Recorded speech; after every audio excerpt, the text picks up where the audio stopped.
Magandang araw po. Welcome po sa aking YouTube channel at Facebook page, Paengs TV. Ito po pala ang inyong Director Paeng ng St. Pelco Binmalay. Panoorin po ninyo ang isa na nating content. Subaybayan po natin.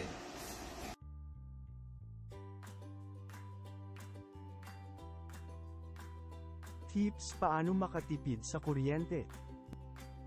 Una, gamitin ang natural na liwanag.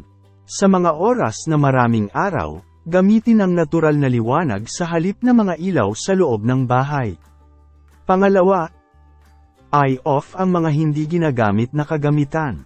Siguraduhing eye off at eye unplug ang mga kagamitan na hindi ginagamit upang maiwasan ang phantom power.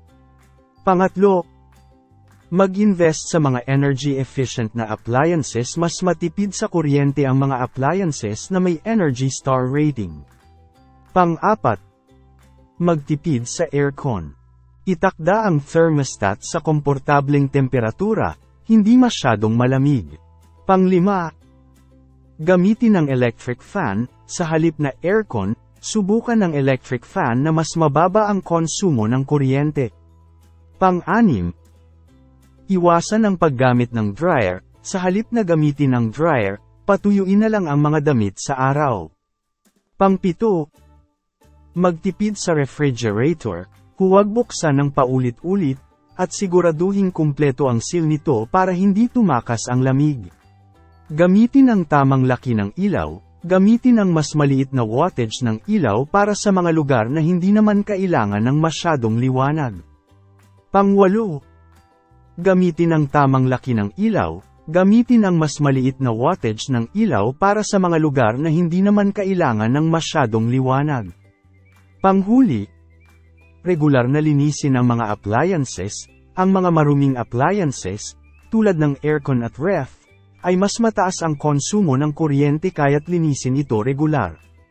Sa pamamagitan ng pagsunod sa mga tip na ito, maaari mong masiguro ang mas mahusay na paggamit ng kuryente at magkaroon ng mas mababang mga gastusin sa iyong bill ng kuryente.